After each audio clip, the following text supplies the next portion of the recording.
Phlebotomy Specimen Handling Exam Practice. Question 1. During a morning collection round at the morning collection round, Andre is awake and the requisition lists a type and screen. Which action best confirms the patient identity before the draw? Option A. Use the room number because it matches the schedule. Option B. Collect the specimen first and verify the chart afterward. Option C. Ask the patient to state two identifiers and compare them with the requisition and labels. Option D. Ask a co-worker if the patient looks familiar. The correct answer is option C. Ask the patient to state two identifiers and compare them with the requisition and labels. Positive identification requires active confirmation with two patient-specific identifiers and comparison with the order and labels. Room numbers can change, visual recognition is unreliable, and verifying after collection increases the risk of a wrong patient specimen. Question 2. After reviewing the glucose test order, during an evening collection in triage bay, the wristband and requisition do not match. What should the phlebotomist do first? Option A. Ask another patient nearby to confirm the identity. Option B. Use the patient statement only and ignore the wristband. Option C. Draw the specimen and write a note on the tube. Option D. Stop the collection and resolve the discrepancy according to facility procedure. The correct answer is option D. Stop the collection and resolve the discrepancy according to facility procedure. Identification discrepancies must be corrected before any specimen is collected.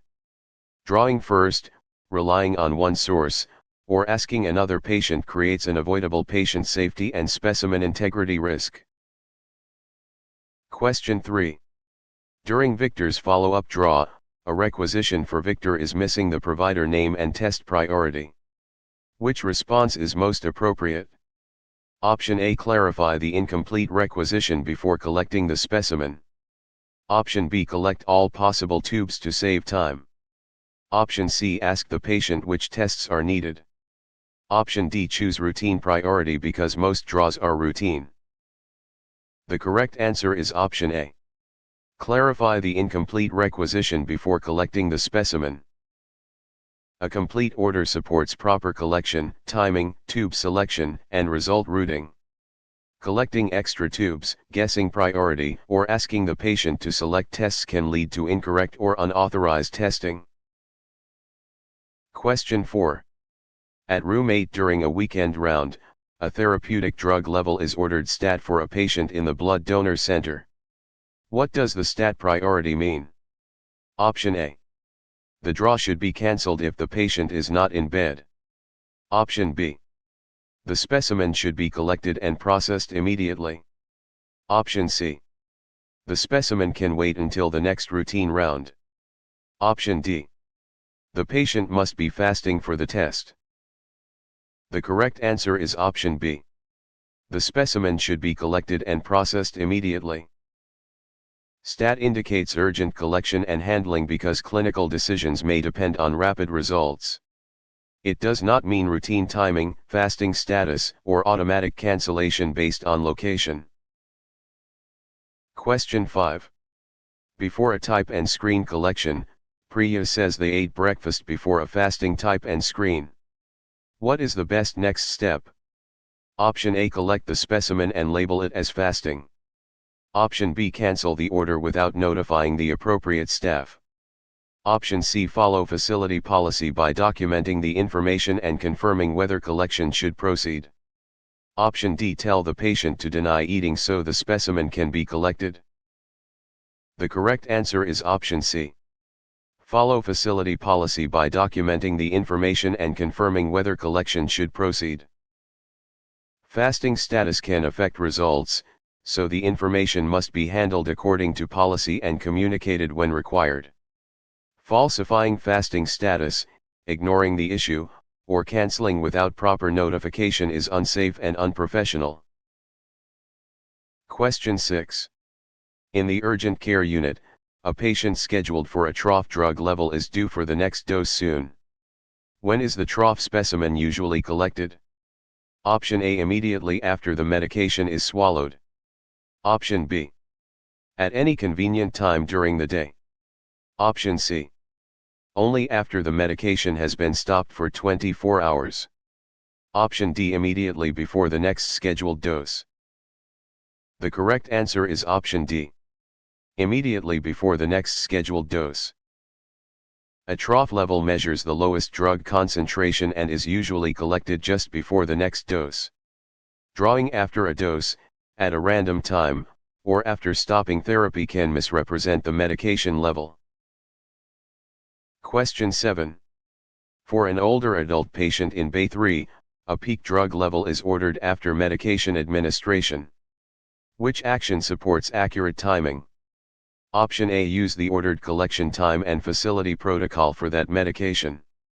Option B. Skip documentation because peak levels are routine. Option C. Collect it whenever the tourniquet is already applied. Option D. Collect it before the medication is given. The correct answer is option A. Use the ordered collection time and facility protocol for that medication.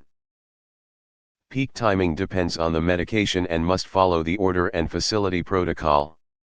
Drawing before the dose, collecting randomly, or failing to document timing can make the result clinically misleading. Question 8. While preparing OMAR for an ammonia level, which tube should be drawn first when collecting several venous specimens including blood cultures? Option A. Lavender EDTA tube. Option B. Blood culture bottles or sterile blood culture tube. Option C. Green heparin tube. Option D. Gray fluoride tube. The correct answer is option B. Blood culture bottles or sterile blood culture tube. Blood cultures are collected first to reduce contamination of the sterile specimen. EDTA, fluoride, and heparin tubes contain additives and are collected later in the venous order of draw. Question 9. During a hospital laboratory collection, a venipuncture requires blood cultures, a light blue coagulation tube, a serum tube, a green tube, a lavender tube, and a gray tube. Which order is correct? Option A. Lavender, green, gray, serum, light blue, blood culture. Option B. Serum, gray, lavender, blood culture, green, light blue. Option C. Blood culture, light blue, serum, green, lavender, gray. Option D. Light blue, lavender, green, gray, serum, blood culture. The correct answer is option C. Blood culture, light blue, serum, green, lavender, gray. The venous order of draw reduces additive carryover, cultures first, citrate, serum, heparin, EDTA, then glycolytic inhibitor. The other sequences place additive tubes too early or delay sterile blood cultures, which can compromise results. Question 10. After reviewing the patient NINR order, why is the order of draw important during venipuncture? Option A. It makes all tubes fill at the same speed. Option B. It eliminates the need to identify the patient.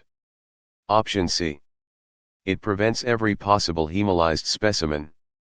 Option D. It helps prevent cross-contamination from tube additives. The correct answer is option D. It helps prevent cross-contamination from tube additives. Order of draw is used to reduce carryover of additives that can alter laboratory results.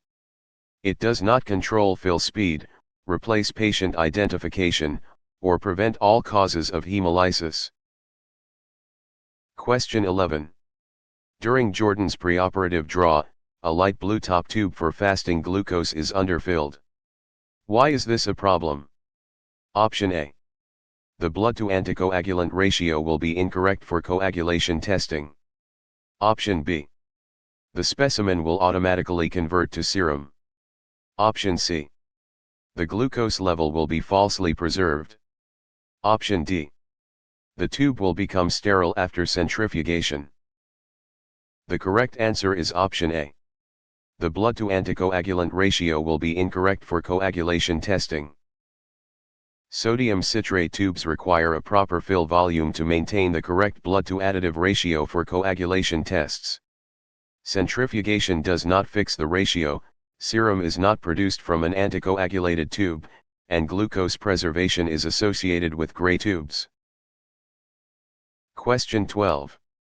At Suite 12 during an afternoon round, which additive is commonly found in a light blue top coagulation tube? Option A, lithium heparin. Option B, sodium citrate. Option C, EDTA. Option D, sodium fluoride and potassium oxalate. The correct answer is option B, sodium citrate. Sodium citrate is used for many coagulation studies because it binds calcium in a controlled, reversible way.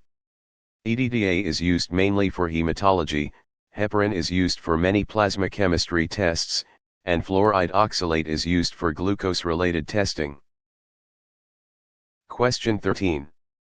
Before a therapeutic drug level collection, which tube is typically selected for a CBC? Option A, red serum tube only. Option B, gray fluoride oxalate tube.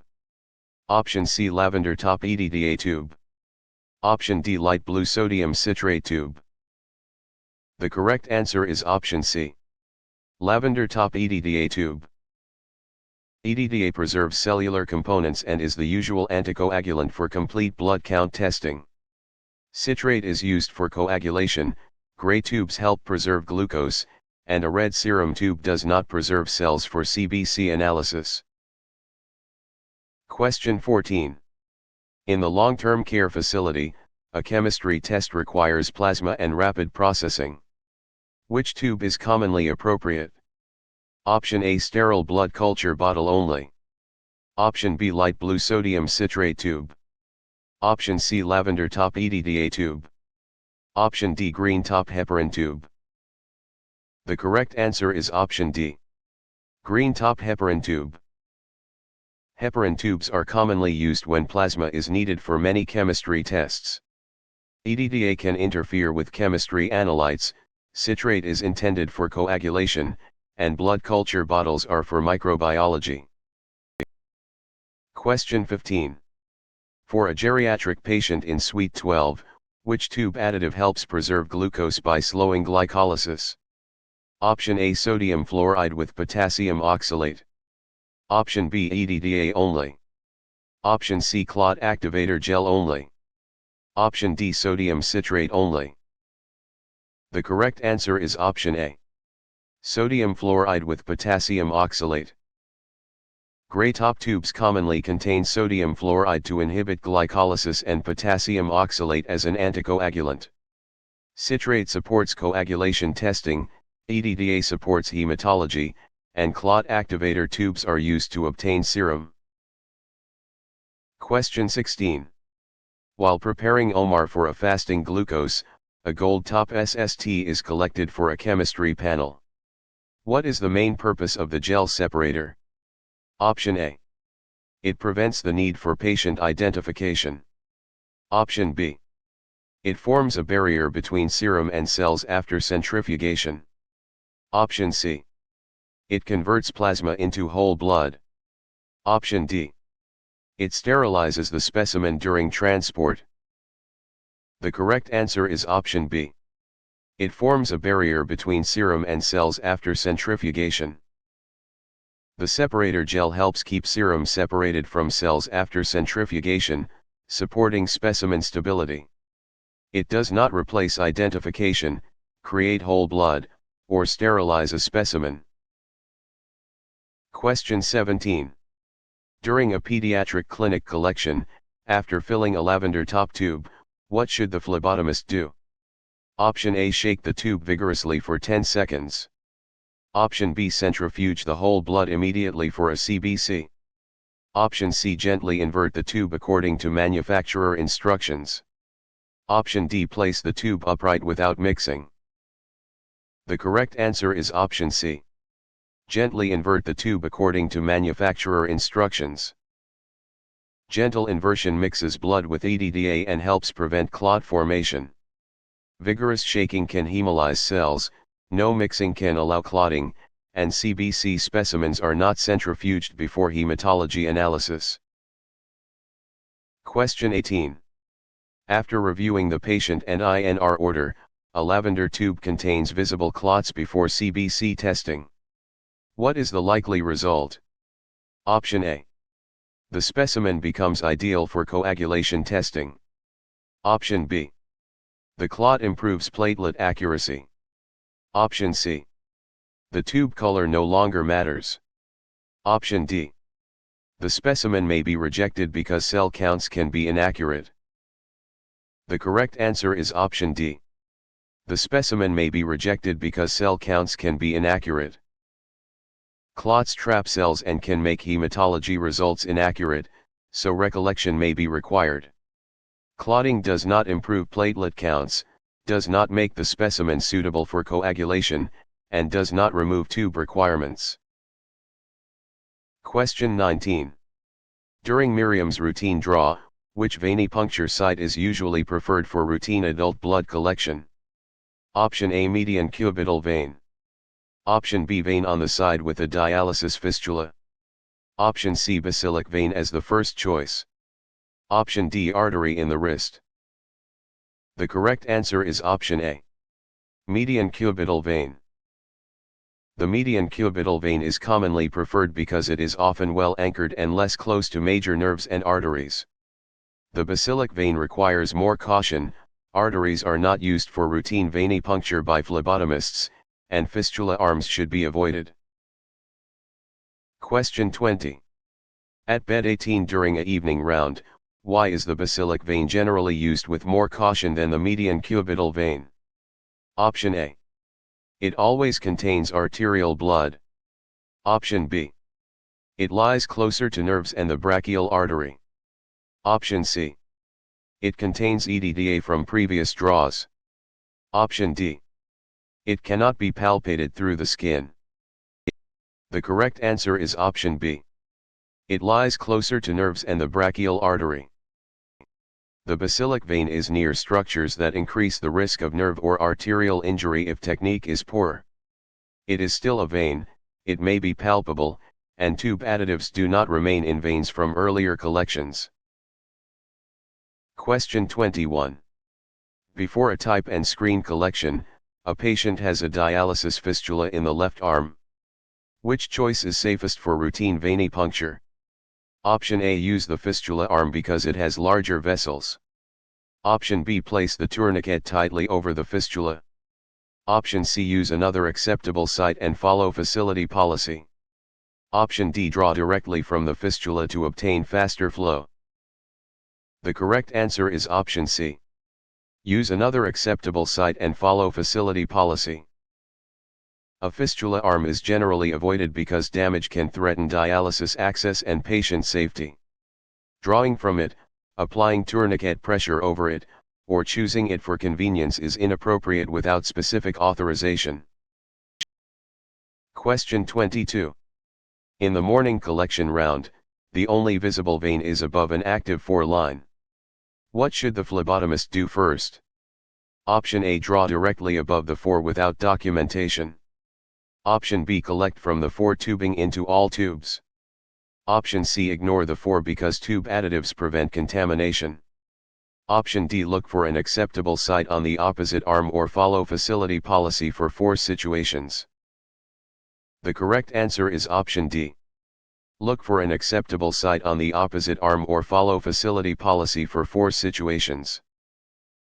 Specimens should be collected away from active 4 infusions when possible because fluid contamination can alter results.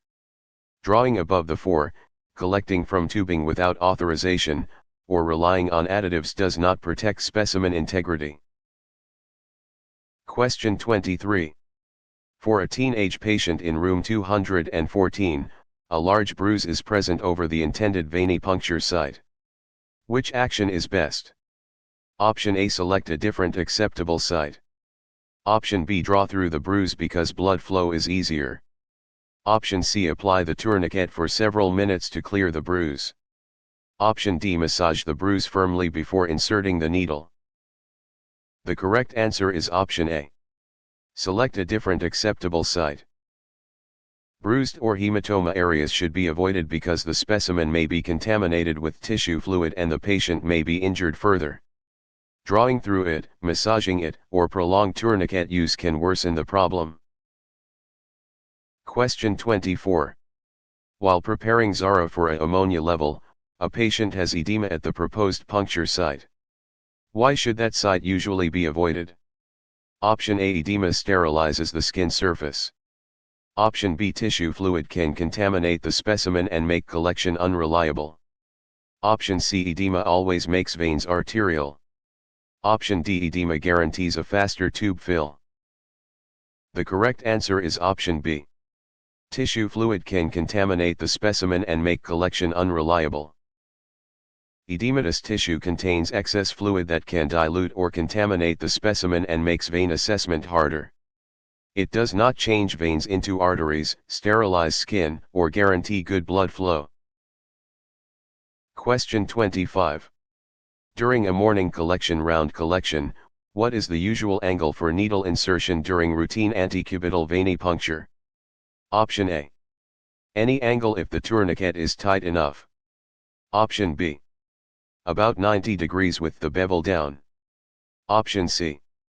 About 15 to 30 degrees with the bevel up. Option D, parallel to the skin with the bevel down. The correct answer is option C. About 15 to 30 degrees with the bevel up. A 15 to 30 degree angle with the bevel up supports safe entry into the vein. A steep angle, bevel down insertion, or relying on tourniquet tightness increases the risk of pain, missed veins, or injury. Question 26. After reviewing the lipid panel order, how should the vein be anchored before inserting the needle? Option A, press directly over the cleaned puncture site. Option B, hold the needle cap against the vein. Option C, ask the patient to pump the fist repeatedly. Option D, pull the skin taut below the puncture site. The correct answer is option D. Pull the skin taut below the puncture site. Anchoring below the site stabilizes the vein and helps prevent rolling. Touching the cleaned site can contaminate it, using the cap is unsafe, and repeated fist pumping can contribute to hemoconcentration. Question 27. During Miriam's routine draw, after cleaning a venipuncture site with alcohol, when should the needle be inserted? Option A. After the alcohol has air dried completely. Option B. After wiping the site dry with a used gauze pad. Option C, immediately while the site is still wet. Option D. Only after blowing on the site to speed drying. The correct answer is option A. After the alcohol has air dried completely. Allowing alcohol to air dry supports antisepsis and reduces stinging or hemolysis risk. Inserting through wet alcohol, wiping with used gauze, or blowing on the site can compromise technique. Question 28. At bed 18 during a evening round, a phlebotomist palpates the vein again after antisepsis with an unclean finger. What should happen before puncture? Option A. The tourniquet should be tightened to remove contamination. Option B. The site should be cleaned again according to procedure. Option C. The patient should wipe the site with clothing. Option D. The draw should continue because palpation improves flow. The correct answer is option B. The site should be cleaned again according to procedure. Retouching the prepared site can contaminate it, so the site must be recleaned unless sterile technique permits otherwise. Continuing, using clothing, or tightening a tourniquet does not restore aseptic preparation. Question 29. In the morning collection round, for most routine venipunctures, how long should the tourniquet remain on? Option A. As long as the patient can tolerate discomfort. Option B. At least 5 minutes for accurate chemistry results. Option C. No longer than about 1 minute when possible. Option D. Until all tubes have been labeled at the desk. The correct answer is option C. No longer than about 1 minute when possible. Prolonged tourniquet application can cause hemoconcentration and alter some results. Leaving it on for several minutes, delaying removal until desk labeling, or using discomfort as the limit is not appropriate. Question 30. For a pediatric patient in bed 18, why should patients avoid repeated fist pumping during venipuncture? Option A. It prevents all veins from becoming visible. Option B. It sterilizes the puncture site. Option C. It replaces the need for tube inversion. Option D. It can contribute to hemoconcentration and affect some analytes. The correct answer is option D. It can contribute to hemoconcentration and affect some analytes. Repeated fist pumping can alter specimen composition, including some chemistry values. It does not sterilize the site, replace mixing, or reliably improve every collection. Question 31. For a dehydrated adult patient in Bay 3, a patient reports sharp, electric pain radiating down the arm during needle insertion. What should the phlebotomist do? Option A. Stop the draw and remove the needle safely. Option B. Advance the needle deeper to finish faster. Option C. Ask the patient to ignore it until all tubes are filled. Option D. Rotate the needle several times to redirect it. The correct answer is option A. Stop the draw and remove the needle safely. Radiating electric pain can indicate nerve contact, so the draw should be stopped to prevent injury. Advancing, ignoring the pain, or rotating the needle can worsen tissue or nerve damage. Question 32. While preparing Zara for a glucose test, a swelling begins to form around the puncture site while the tube is filling. What is the best response?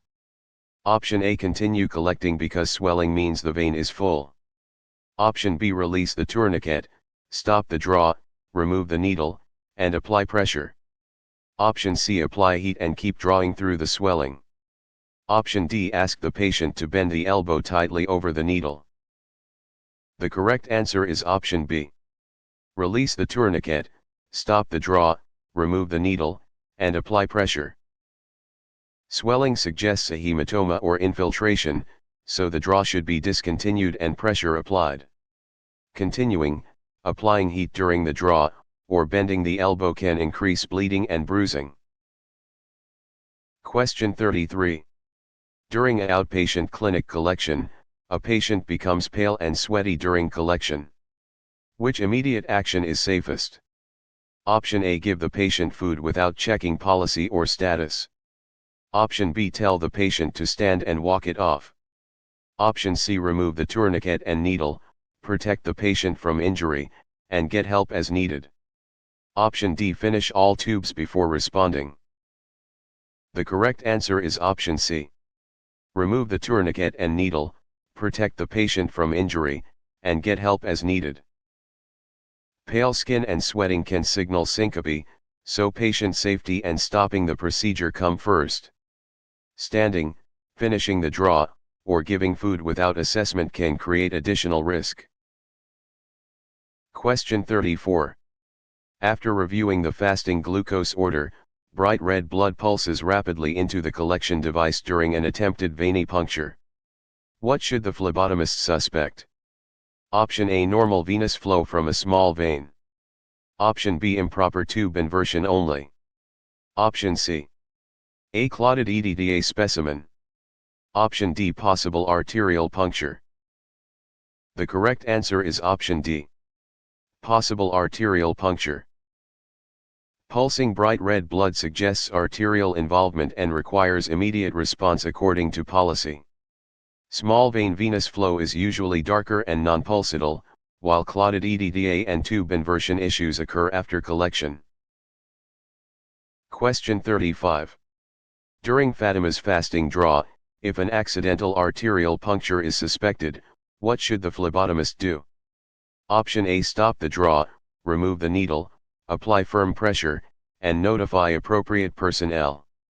Option B. Collect additional tubes quickly before the artery collapses. Option C. Apply a loose bandage only and send the patient home. Option D, ignore it if the patient says there is no pain. The correct answer is option A. Stop the draw, remove the needle, apply firm pressure, and notify appropriate personnel. Suspected arterial puncture requires stopping the procedure and applying firm pressure to reduce bleeding risk. Continuing, using only a loose bandage, or ignoring the event can lead to serious complications. Question 36. At exam room 5 during an early morning round, a patient has petechiae after tourniquet application. What do petechiae suggest? Option A. The needle gauge is too large in every case. Option B. Small capillaries may be fragile or bleeding under the skin. Option C. The site is fully sterilized. Option D. The patient has no risk of bruising. The correct answer is option B. Small capillaries may be fragile or bleeding under the skin. Petechiae are small pinpoint hemorrhages that can suggest capillary fragility or increased bleeding tendency. They do not indicate sterility, absence of bruising risk, or automatically prove the needle gauge is wrong. Question 37. In the long-term care facility, which step should occur before removing the needle from the vein? Option A. Activate the needle safety device while the needle is still in the vein if not designed for that. Option B. Ask the patient to bend the elbow tightly. Option C. Release the tourniquet and remove the last tube. Option D. Label the specimen at a separate workstation first. The correct answer is option C. Release the tourniquet and remove the last tube. The tourniquet is released and the tube removed before needle withdrawal to reduce bleeding and pressure. Bending the elbow, misusing safety devices, or delaying bedside labeling can create patient care or specimen identification problems. Question 38. For an anxious adult patient in draw chair 2, after needle removal, what is the best way to help prevent bruising? Option A. Tell the patient to rub the site vigorously. Option B. Have the patient bend the arm tightly upward. Option C. Leave immediately without checking the site. Option D. Apply direct pressure with clean gauze until bleeding stops. The correct answer is option D. Apply direct pressure with clean gauze until bleeding stops. Direct pressure helps stop bleeding and reduces hematoma formation. Rubbing, bending the arm tightly, or failing to check the site can worsen bruising or miss continued bleeding. Question 39. For an infant patient in room 214, a patient reports an allergy to adhesive bandages. Which response is best? Option A. Use an appropriate alternative dressing according to policy. Option B. Use tape directly over wet blood. Option C. Skip pressure and send the patient away. Option D. Apply the standard bandage because allergies are rare. The correct answer is option A. Use an appropriate alternative dressing according to policy. Patient allergies should guide selection of bandaging materials while still maintaining hemostasis. Ignoring the allergy, skipping pressure, or taping over active bleeding is unsafe. Question 40. While preparing Tara for a lactate level, which device is often helpful for a patient with small, fragile veins? Option A. Large bore needle chosen only for speed. Option B. Winged infusion set with an appropriate small gauge needle. Option C. Used needle with the cap replaced. Option D. Broken evacuated tube holder. The correct answer is option B. Winged infusion set with an appropriate small gauge needle. A winged collection set can offer better control for small or fragile veins when used correctly. Large needles may damage fragile veins, defective equipment must not be used, and used needles should never be reused or recapped. Question 41. During a morning collection round collection, why might a syringe be selected instead of a standard evacuated tube system for a fragile vein? Option A. It removes the need for a transfer device. Option B. It eliminates the order of draw. Option C. It may allow gentler control of suction during collection. Option D. It makes patient identification unnecessary. The correct answer is option C. It may allow gentler control of suction during collection. A syringe can allow the collector to control suction more gently in selected difficult draws. It does not remove order of draw requirements, should be transferred with a safety transfer device, and never replaces patient identification. Question 42. During Chloe's weekend draw, when transferring blood from a syringe to evacuated tubes, which method is safest? Option A, push blood through the needle into the tube stopper. Option B, use the same needle to transfer blood after recapping it. Option C, remove tube stoppers and pour blood into each tube. Option D, use an approved blood transfer device. The correct answer is option D. Use an approved blood transfer device. A transfer device reduces Sharp's risk and helps preserve specimen quality. Pushing through a needle, removing stoppers, or recapping increases exposure risk and can cause hemolysis or contamination. Question 43. During Samuel's routine draw, which action most increases the risk of hemolysis? Option A, shaking tubes vigorously after collection. Option B, gently inverting additive tubes as directed. Option C, allowing alcohol to air dry. Option D, using the correct needle angle. The correct answer is option A. Shaking tubes vigorously after collection. Vigorous shaking can rupture red blood cells and produce hemolysis. Gentle inversion, air drying antiseptic, and proper insertion technique support specimen quality rather than damaging cells. Question 44. At bed 18 during a weekend round, a serum potassium result is unexpectedly high, and the specimen is visibly hemolyzed. How can hemolysis affect potassium? Option A. It proves the patient has no electrolyte problem. Option B. It can falsely increase potassium by releasing intracellular potassium from red cells. Option C. It always lowers potassium to zero. Option D. It changes potassium into glucose. The correct answer is option B. It can falsely increase potassium by releasing intracellular potassium from red cells. Red cells contain potassium, so hemolysis can falsely elevate measured potassium.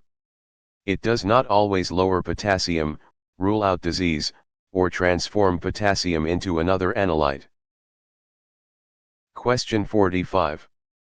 Before a lactate level collection, which practice helps prevent pre-analytical errors? Option A, use only room numbers on specimens. Option B, pre-label several tubes before locating patients. Option C, label specimens at the patient side immediately after collection. Option D, carry unlabeled tubes to the desk and label later. The correct answer is option C. Label specimens at the patient side immediately after collection. Bedside labeling connects the specimen to the correct patient at the time of collection. Pre-labeling, delayed labeling, and room number only identification increase wrong patient and mislabeling risk. Question 46. For an anxious adult patient in draw chair 2, which information is typically required on a properly labeled blood specimen? Option A. Only the test abbreviation without patient identity. Option B. Only the room number and bed color. Option C. Only the phlebotomist first name. Option D, patient identifiers plus collection date, time, and collector identification as required by policy. The correct answer is option D. Patient identifiers plus collection date, time, and collector identification as required by policy. Labels must support positive specimen identification and traceability through collection details. Room numbers, collector name alone, or test abbreviations without patient identifiers are insufficient. Question 47. For a geriatric patient in draw chair 2, a phlebotomist realizes a tube was labeled with the wrong patient name after leaving the room. What is the safest action? Option A, follow policy for specimen rejection and recollection if needed. Option B, send it to the lab because the tube color is correct. Option C, use correction fluid on the label. Option D, scratch out the name and write another one. The correct answer is option A. Follow policy for specimen rejection and recollection if needed. Mislabeling is a serious patient safety issue and must be handled by policy, often requiring recollection. Altering labels or sending a known mislabeled specimen can lead to harmful treatment decisions. Question 48. While preparing ARI for a glucose test, which example is a pre-analytical error? Option A, billing department mailing a statement. Option B, collecting a coagulation specimen in an underfilled light blue tube. Option C, provider interpreting a completed report. Option D, analyzer software calculating a final result. The correct answer is option B. Collecting a coagulation specimen in an underfilled light blue tube. Pre-analytical errors occur before testing, including collection, labeling, handling, and transport problems. Analyzer calculations are analytical, provider interpretation is post-analytical, and billing is not part of specimen collection quality. Question 49. After reviewing the blood alcohol level order, a specimen for bilirubin testing must be protected from light. Which handling step is appropriate? Option A, shake the specimen to remove light exposure. Option B, transfer it into a gray top tube after collection. Option C, wrap or cover the specimen as required by laboratory protocol. Option D, place the specimen in direct sunlight. The correct answer is option C. Wrap or cover the specimen as required by laboratory protocol. Light-sensitive specimens should be protected using the method specified by the laboratory. Sunlight, shaking, or transferring to an incorrect tube can compromise specimen integrity. Question 50. After reviewing the hemoglobin and hematocrit order, a specimen must be chilled and delivered rapidly to the laboratory. What should guide the phlebotomist? Option A, personal preference for all tubes. Option B, whether the patient asks for faster service. Option C, the color of the tourniquet. Option D, the test-specific handling instructions in the collection manual. The correct answer is option D, the test-specific handling instructions in the collection manual. Temperature and timing requirements are test-specific and should follow the laboratory collection manual. Patient preference and unrelated equipment color do not determine specimen handling requirements. Question 51. During ARI's midday draw, why should tubes be inspected before use?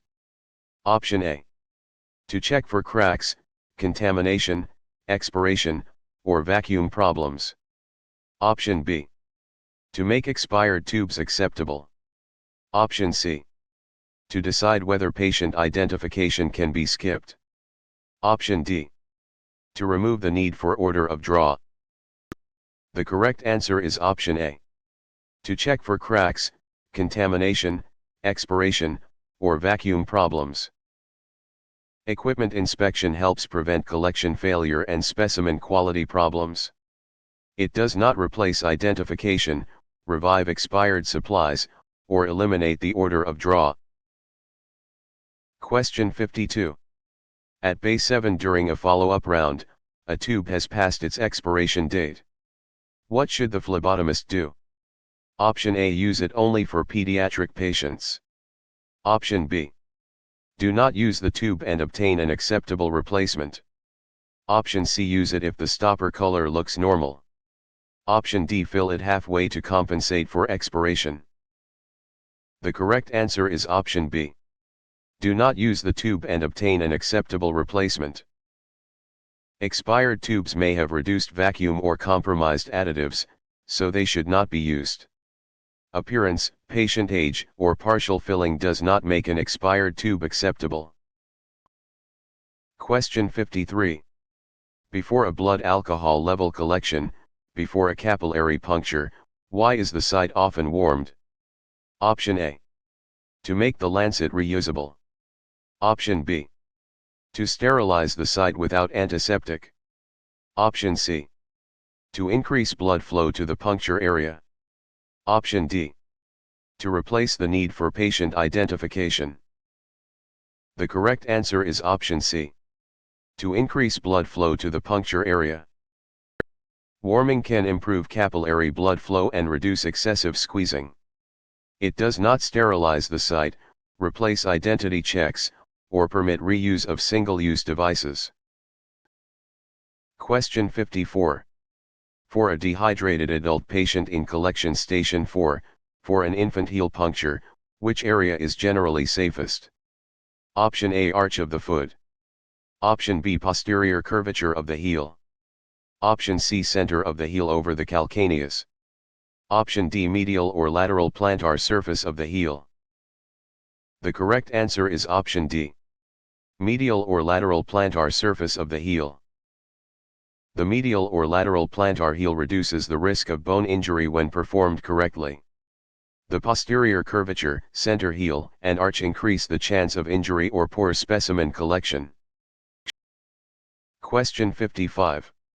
While preparing Lucas for a ammonia level, why should the first drop of blood from a routine capillary puncture usually be wiped away? Option A. It may contain tissue fluid or debris that can affect the specimen. Option B. It prevents all needle stick injuries. Option C. It is required for blood culture bottles. Option D. It always contains only plasma. The correct answer is option A. It may contain tissue fluid or debris that can affect the specimen. The first drop can be contaminated with tissue fluid or skin debris, so wiping it away supports specimen quality. It is not pure plasma, is not used for blood culture bottles, and does not address sharp safety by itself. Question 56. While preparing Lucas for a hemoglobin and hematocrit, which capillary collection order is commonly used when blood gases are not collected? Option A. Any order because capillary tubes have no additives. Option B. EDTA specimens first, then other additive specimens, then serum specimens. Option C. Serum first, then EDTA, then other additives. Option D. Gray first for every patient, then culture bottles. The correct answer is option B. EDTA specimens first, then other additive specimens, then serum specimens. Capillary order differs from venous order and commonly places EDTA early to reduce clotting in small volume samples. Serum first collection, universal gray first collection, or ignoring additives can compromise results. Question 57. During a medical surgical unit collection, during a finger stick, why should the finger not be squeezed forcefully? Option A. It removes the need to wipe the first drop. Option B. It makes the specimen sterile. Option C. Excessive squeezing can dilute the specimen with tissue fluid and cause hemolysis. Option D. It changes venous blood into arterial blood. The correct answer is option C. Excessive squeezing can dilute the specimen with tissue fluid and cause hemolysis. Milking or squeezing too hard can damage cells and introduce tissue fluid, affecting test accuracy. It does not sterilize blood, transform blood type, or replace correct capillary technique. Question 58. After reviewing the lactate level order, which finger is generally avoided for adult capillary puncture? Option A. A warm finger with good circulation. Option B. The ring finger. Option C. The middle finger. Option D. The thumb or index finger. The correct answer is option D. The thumb or index finger. The thumb and index finger are often avoided because they may be more calloused, sensitive, or frequently used. The middle and ring fingers are commonly preferred when suitable, and warming may improve flow. Question 59. During Fatima's afternoon draw, a used lancet remains on the tray after a dermal puncture. What should be done? Option A. Discard it immediately into an approved sharps container. Option B, place it in regular trash if the cap is on. Option C, hand it to the patient to throw away later. Option D, save it for the next patient if it looks clean. The correct answer is option A. Discard it immediately into an approved sharps container. Used sharps must be disposed of promptly in an approved sharps container. Regular trash, reuse, or asking the patient to handle the device creates exposure risk. Question 60. At Bay 3 during a stat round, which statement best describes standard precautions? Option A. They replace the need for hand hygiene. Option B. They apply to the care of every patient regardless of known infection status. Option C. They are optional for routine outpatient draws. Option D. They apply only to patients with confirmed HIV. The correct answer is option B. They apply to the care of every patient regardless of known infection status. Standard precautions treat blood and certain body fluids as potentially infectious for all patients. Limiting them to known infections, treating them as optional, or skipping hand hygiene defeats their purpose. Question 61. Before a therapeutic drug level collection, when should hand hygiene be performed during routine phlebotomy? Option A. Only at the start of the workday. Option B. Only when gloves visibly tear. Option C. Before patient contact and after glove removal as part of standard practice. Option D. Only after collecting blood cultures. The correct answer is option C. Before patient contact and after glove removal as part of standard practice. Hand hygiene before patient contact and after glove removal reduces transmission risk. Waiting for visible tears, limiting hygiene to the start of the day, or applying it only to blood cultures is inadequate. Question 62. In the emergency department, which personal protective equipment is routinely worn for venipuncture when blood exposure is anticipated? Option A, sterile surgical gown for every draw. Option B, reusable cloth gloves from home. Option C. No PPE if the patient looks healthy. Option D, gloves. The correct answer is option D. Gloves. Gloves are routine PPE for blood collection because contact with blood is reasonably anticipated. A sterile gown is not required for every routine draw, healthy appearance does not eliminate risk, and personal cloth gloves are not appropriate medical PPE. Question 63. For a pediatric patient in exam room 5, a blood splash risk is expected during specimen handling. Which PPE may be needed in addition to gloves? Option A, eye or face protection according to exposure risk. Option B, open-toed shoes for ventilation. Option C. A patient wristband. Option D. No additional protection because tubes are closed. The correct answer is option A. Eye or face protection according to exposure risk. Eye or face protection is used when splashes or sprays may expose mucous membranes.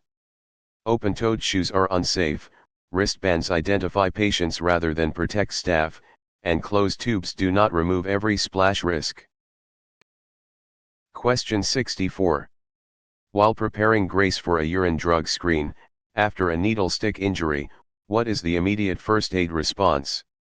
Option A, apply a tourniquet above the injury and ignore reporting. Option B, wash the area with soap and water and report the exposure promptly. Option C, keep working until the shift ends. Option D, squeeze the wound aggressively for several minutes. The correct answer is option B. Wash the area with soap and water and report the exposure promptly. A sharps injury requires immediate cleaning, reporting, and follow-up according to exposure control policy. Delaying care, aggressively squeezing, or failing to report can increase health and documentation risks. Question 65. After reviewing the urine drug screen order, what should happen to a safety needle after venipuncture? Option A, break the needle off by hand before disposal. Option B, place it on the tray for later disposal. Option C. Activate the safety feature and discard the device in a sharps container. Option D. Recap the needle with 2 hands. The correct answer is option C. Activate the safety feature and discard the device in a sharps container. Safety features and immediate sharps disposal reduce needle stick risk. Two-handed recapping, delayed disposal, and manually breaking needles are unsafe practices. Question 66. During Zara's stat draw, a sharps container is filled past the marked fill line. What should the phlebotomist do? Option A. Push the contents down by hand. Option B. Continue using it until the lid will not close. Option C. Move sharps into a plastic trash bag.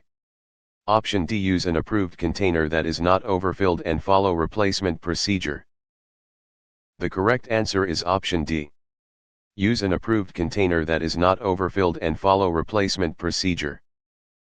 Overfilled sharps containers increase injury risk and should be replaced according to policy. Pushing sharps down, overusing the container, or transferring sharps to trash is unsafe. Question 67. During Zara's afternoon draw, a small blood spill occurs on the collection chair. Which action is appropriate? Option A. Wear appropriate PPE and clean with an approved disinfectant according to policy. Option B. Cover it with a clean drape and keep collecting. Option C. Ask the next patient to avoid the spot. Option D. Wipe it with a dry paper towel only. The correct answer is option A. Wear appropriate PPE and clean with an approved disinfectant according to policy.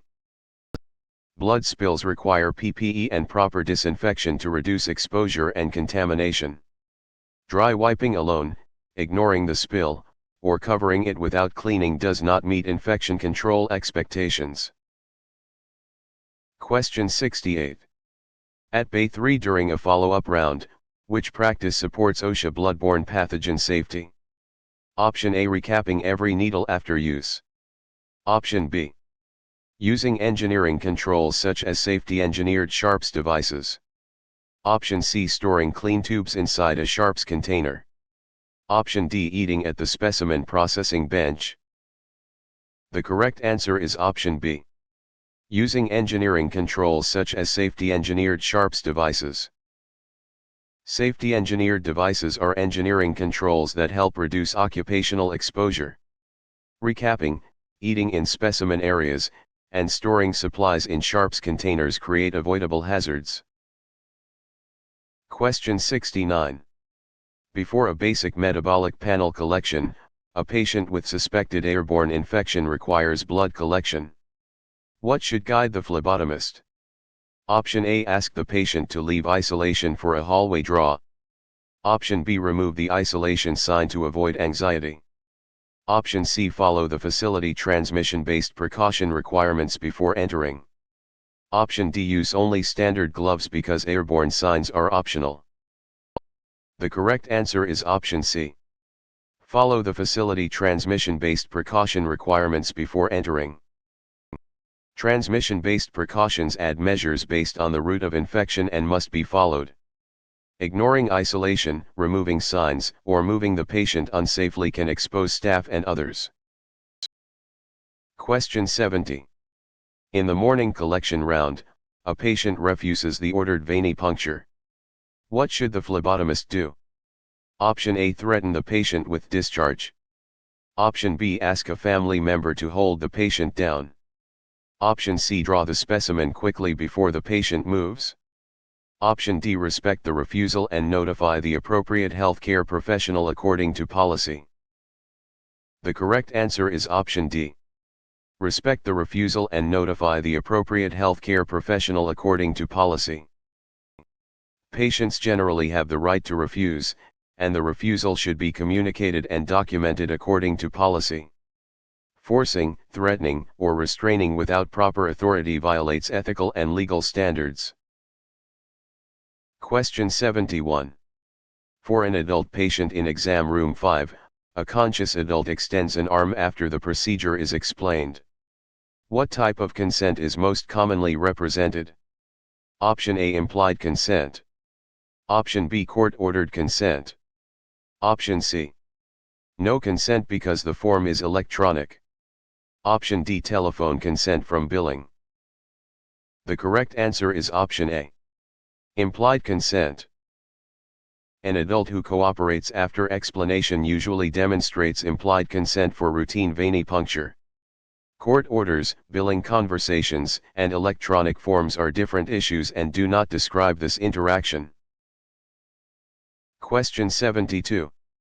While preparing Omar for a bilirubin test, a confused patient cannot provide reliable consent for a non-emergency draw. What should the phlebotomist do? Option A, proceed because confusion makes consent unnecessary. Option B, follow policy for consent through an authorized representative or care team. Option C, ask another patient in the room to approve. Option D, collect extra tubes in case consent is later obtained.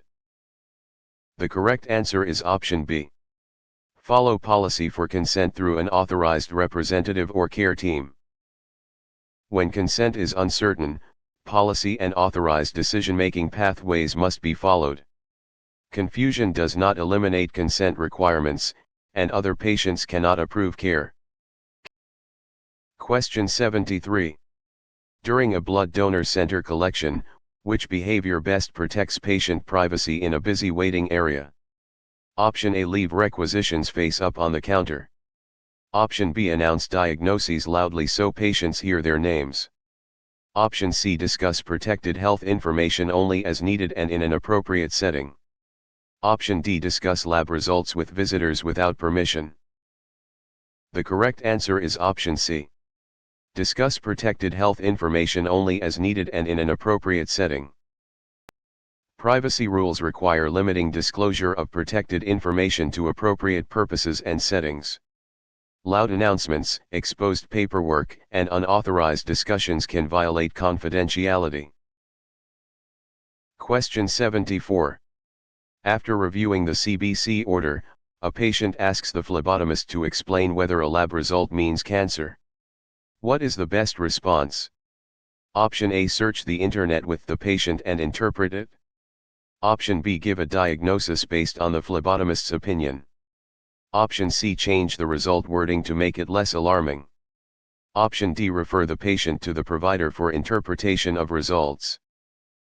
The correct answer is option D, refer the patient to the provider for interpretation of results.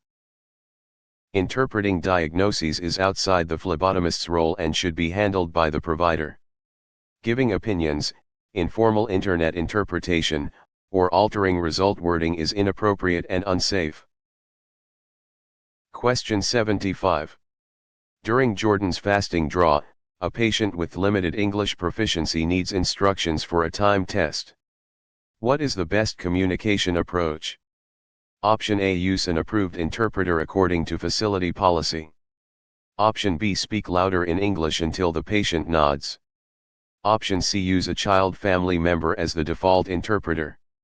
Option D, skip instructions and collect any specimen available. The correct answer is option A, use an approved interpreter according to facility policy. Approved interpreter services help ensure accurate, respectful communication. Speaking louder, relying on a child by default, or skipping instructions can lead to misunderstanding and poor specimen quality. Question 76. At collection station 4 during a preoperative round, which response shows professional communication with an anxious patient? Option A, tell the patient fear is childish. Option B, explain the steps calmly and ask about prior fainting or concerns. Option C, ignore the patient and focus only on tubes.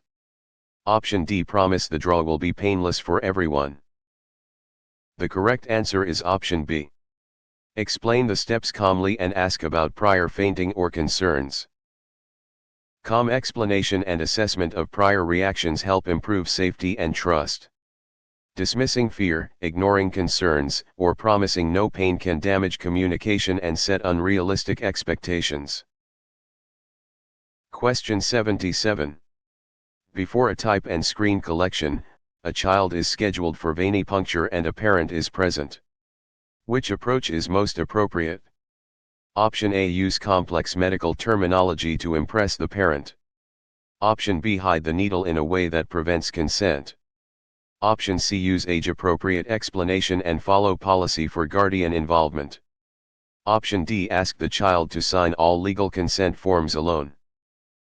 The correct answer is option C. Use age-appropriate explanation and follow policy for guardian involvement. Pediatric collection requires developmentally appropriate communication and correct guardian involvement. Complex jargon, deceptive communication, or relying on a child alone for legal consent is inappropriate. Question 78. In the hospital laboratory, a blood culture set is ordered before antibiotics. Which timing is preferred when feasible? Option A. Wait until the antibiotic bag is empty. Option B. Skip cultures if antibiotics are ordered. Option C. Collect only after the fever disappears. Option D. Collect the cultures before antimicrobial therapy begins. The correct answer is option D. Collect the cultures before antimicrobial therapy begins. Blood cultures are ideally collected before antibiotics because therapy can reduce organism recovery. Waiting until after antibiotics, waiting for fever to resolve, or skipping cultures can reduce diagnostic value. Question 79. For an older adult patient in collection station 4, for adult blood culture collection, why is adequate volume important? Option A. Blood volume is a major factor in detecting bloodstream infection. Option B. Volume does not matter if the bottle color is correct. Option C. Any drop of blood is enough for all adult cultures. Option D. More volume always prevents contamination. The correct answer is option A. Blood volume is a major factor in detecting bloodstream infection. Adequate blood volume improves the chance of detecting organisms in bloodstream infection. Volume alone does not prevent contamination, bottle color is not enough, and a single drop is inadequate for adult culture protocols. Question 80. While preparing NOAA for a glucose test, when collecting 2 adult blood culture sets, which practice helps reduce contamination and improve interpretation? Option A. Collect after labeling is completed at the desk. Option B. Use separate venipuncture sites when required by protocol. Option C. Draw all bottles from one contaminated site. Option D. Pour blood from one bottle into another. The correct answer is option B. Use separate venipuncture sites when required by protocol. Separate sites are commonly used to help distinguish true bloodstream infection from contamination and to meet protocol. Using a contaminated site, transferring between bottles, or delaying proper labeling undermines specimen quality. Question 81. After reviewing the lipid panel order, what should be disinfected before inoculating blood culture bottles? Option A. The phlebotomist's pen only. Option B. Only the outside of the requisition form. Option C. The bottle septum according to policy. Option D. The patient wristband instead of the skin. The correct answer is option C. The bottle septum according to policy. Bottle septa are disinfected to reduce contamination when blood is introduced. Cleaning paperwork, wristbands, or pens does not prepare the bottle for specimen collection. Question 82. After reviewing the basic metabolic panel order, which skin preparation is appropriate for a blood alcohol level collection? Option A. Skip all skin antisepsis to avoid contamination. Option B. Clean the site with drinking alcohol. Option C. Use isopropyl alcohol and leave it wet. Option D. Use a non-alcohol antiseptic according to policy. The correct answer is option D. Use a non-alcohol antiseptic according to policy. Blood alcohol collections generally use a non-alcohol antiseptic to avoid alcohol contamination of the specimen. Using alcohol-based cleaners or skipping antisepsis can compromise either test integrity or infection control. Question 83. During preoperative draw, a legal blood alcohol specimen requires chain of custody. What is the purpose of chain of custody documentation? Option A. To track specimen handling from collection through testing. Option B. To make a hemolyzed specimen acceptable. Option C. To allow anyone to open the specimen without recording it. Option D. To replace patient identification.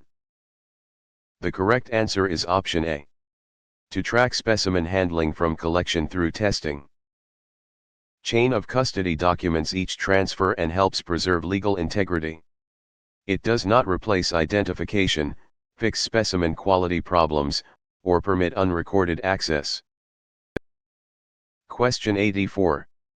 At collection station 4 during an afternoon round, which action supports chain of custody for a drug screen specimen? Option A. Allow the patient to take the specimen home first.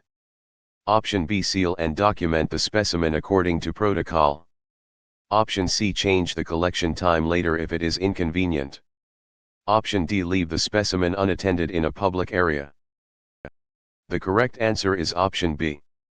Seal and document the specimen according to protocol. Secure sealing and accurate documentation preserve specimen integrity and traceability. Unattended specimens, patient transport outside protocol, or altered times can invalidate the process. Question 85. Before a ammonia level collection, a glucose tolerance test is scheduled. What is important about the baseline specimen? Option A. It is collected only after all timed specimens are complete. Option B. It must always be collected in a blood culture bottle. Option C. It is collected before the glucose dose is given. Option D. It is optional if the patient feels well. The correct answer is option C. It is collected before the glucose dose is given. The baseline specimen provides the starting value before the glucose challenge. Collecting it afterward, treating it as optional, or using a blood culture bottle does not meet glucose tolerance testing requirements. Question 86. In the morning collection round, during a glucose tolerance test, Hannah vomits shortly after drinking the glucose solution. What should the phlebotomist do? Option A. Change the order to a CBC. Option B. Ignore it and continue all time draws as usual. Option C. Give a second dose without authorization. Option D. Notify the appropriate staff and follow facility protocol. The correct answer is option D. Notify the appropriate staff and follow facility protocol. Vomiting can invalidate the test or require specific instructions, so the care team and protocol should guide next steps. Ignoring it, reducing without authorization, or changing the order is outside the phlebotomist's role. Question 87. For an adult patient in Suite 12, a point-of-care glucose meter is due for quality control. What should the phlebotomist do? Option A. Run required controls according to manufacturer and facility policy before patient testing. Option B. Use the meter until it gives an error message. Option C. Skip controls because the patient is waiting. Option D. Record control results from memory. The correct answer is option A. Run required controls according to manufacturer and facility policy before patient testing. POC testing requires quality control to verify reliable performance before reporting patient results. Waiting for errors, skipping controls, or fabricating records undermines patient safety and compliance. Question 88. While preparing Imani for a fasting glucose, a point-of-care result is outside the critical range. What is the appropriate response? Option A. Change the result to the nearest normal value. Option B. Report and document the result according to critical value policy. Option C. Hide the result until the patient leaves. Option D. Repeat it endlessly without notifying anyone. The correct answer is option B. Report and document the result according to critical value policy. Critical results require prompt communication and documentation under facility policy. Hiding, altering, or endlessly repeating without notification can delay urgent care. Question 89.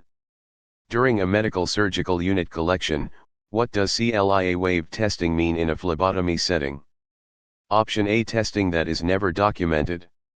Option B, testing that can be performed without training.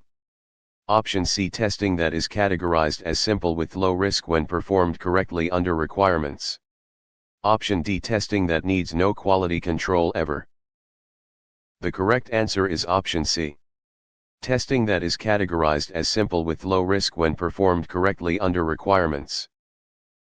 CLIA wave tests are considered simple and low risk when performed as directed, but requirements still apply.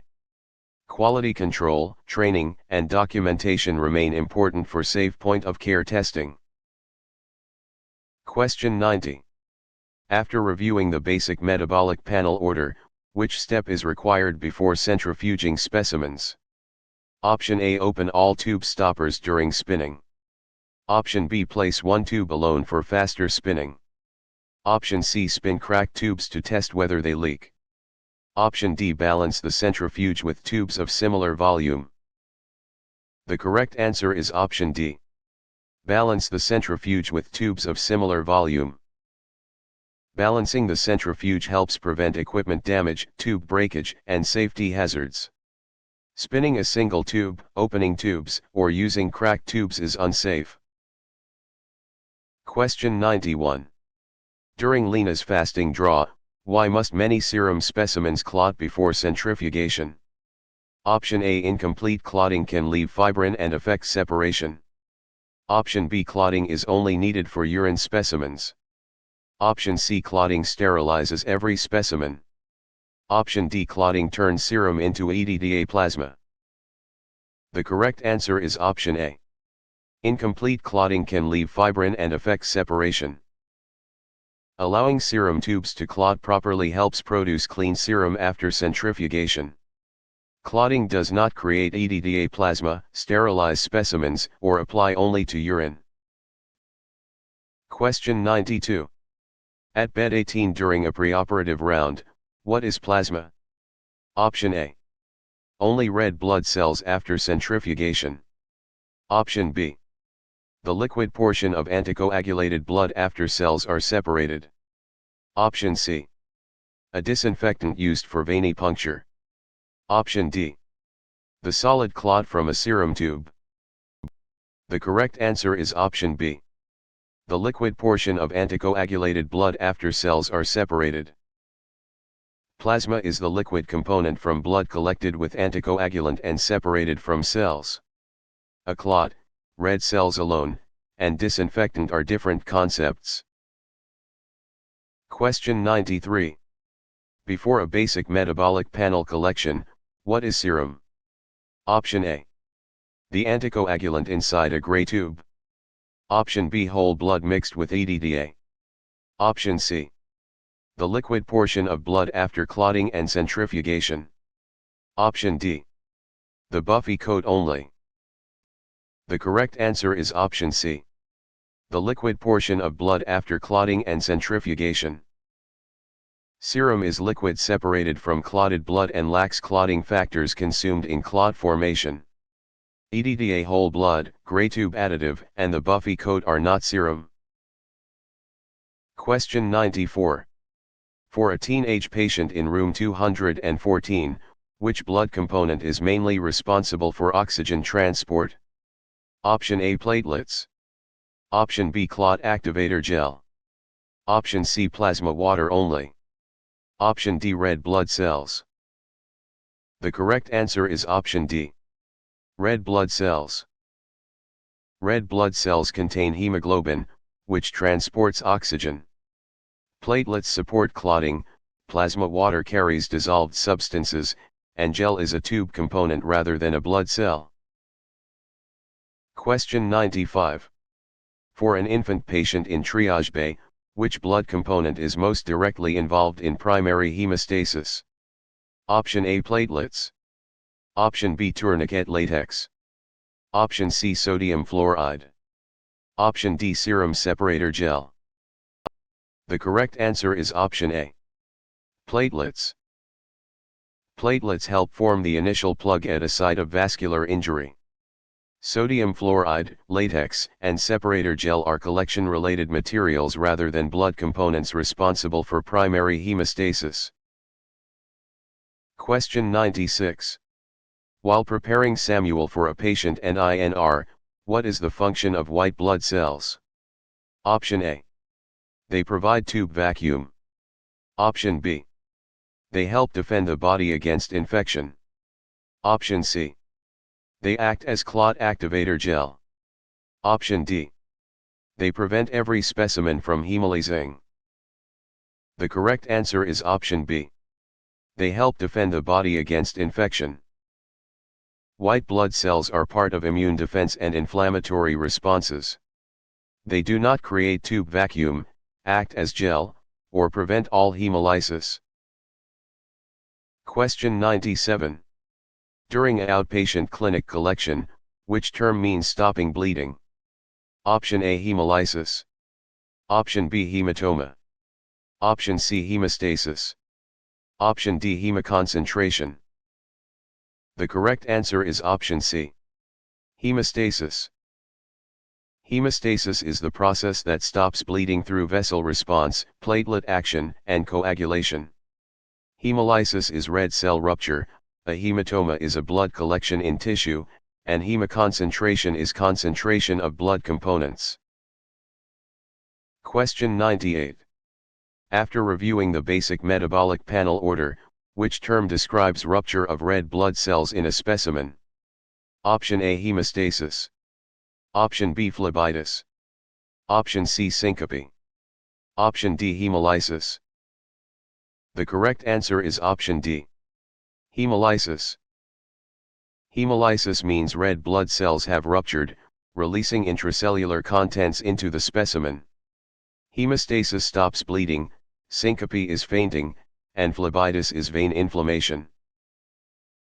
Question 99. During Noah's evening draw, which term describes fainting during or after blood collection? Option A, syncope. Option B, edema. Option C, petechiae. Option D, aliquoting. The correct answer is option A. Syncope. Syncope is fainting and can occur with anxiety, pain, or vasovagal response during phlebotomy. Edema is swelling, petechiae are pinpoint hemorrhages, and aliquoting is transferring a specimen portion. Question 100. At Bay 7 during a fasting round, what does hematoma mean in phlebotomy? Option A. The patient has completed informed consent. Option B, blood has accumulated in the tissue around the puncture site. Option C. The specimen has been centrifuged correctly. Option D. The tube additive has expired. The correct answer is option B. Blood has accumulated in the tissue around the puncture site. A hematoma is a localized collection of blood in tissue and may appear as swelling or bruising. It is not a processing step, expiration issue, or consent status.